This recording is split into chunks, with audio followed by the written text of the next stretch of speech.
The evolutionary perspective is, in my research, mainly represented in the notion of rationality. Ecological rationality is a deeply environmental one. It is not the same as adaptation in a strictly biological sense, because adaptation is then, it has been selected for a certain reason. We take in a more general sense, that there is an environment, whether it's past or present, which a heuristic can exploit. It's a more general way.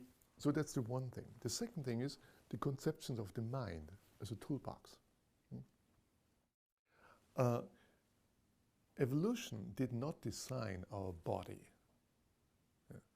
in the sense that there's one big general tool, the liver, heart, kidney, everything. But it has all these little tools that cooperate. It also has concepts that are very important for our understanding of rationality, redundancy. Many of our organs are in double form. And if you would be a strict optimizer, you might think, that's not necessary, let's sell one. But there's a reason for that. And you can see this when unexpected events happen, as in these days, the accidents in Japan, then an optimized chain of, say, businesses may break down because there's no redundancy, there's no side paths, which are unnecessary for many, many years, but when the one thing happens, then they're unnecessary. Well, that's another thing you can learn, that from the design, from evolutionary design. And the importance, a third example, is the importance of the cognitive core capacities. Many people make mathematical models about decision making, which can be executed by any computer.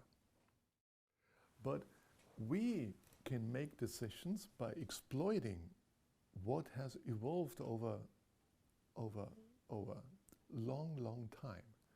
For instance, here's an example about how baseball players, cricket players, or other players catch a ball. So the ball is coming high, and the player intuitively knows where to run. How does he or she know? That's the question that interests me. A standard theory is, it's a complex problem, therefore there will be a complex solution. What could it be?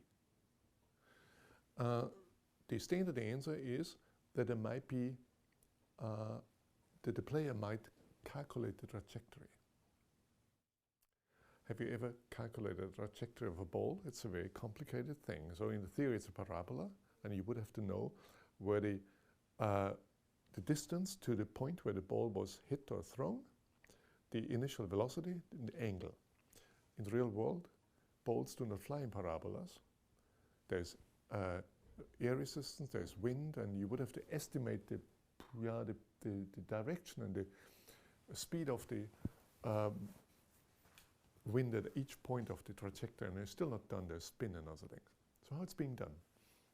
If you read Richard Dawkins' famous book, The Selfish Gene, a wonderful book, which has lots of heuristics, but here he falls back into the usual thing, it must be a computation of a trajectory, differential equations. And he inserts the term as if. And that's the strategy that we have so much and too much in cognitive science. People love the differential models, and of course people don't do this, so we say it's just as if. They do something else, but we don't want to know it. Or we make a claim that somehow the intuitive does it.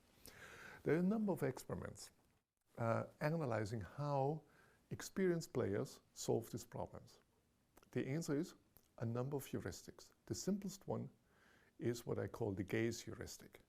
It works if the ball is already high up in the air. It has 3 building blocks. One is fixate the ball with your eye. Second, start running. Third, adjust your running speed so that the angle of gaze remains constant. If you can keep it constant, the ball just goes at you. Whatever the spin is, whatever. This is a heuristic.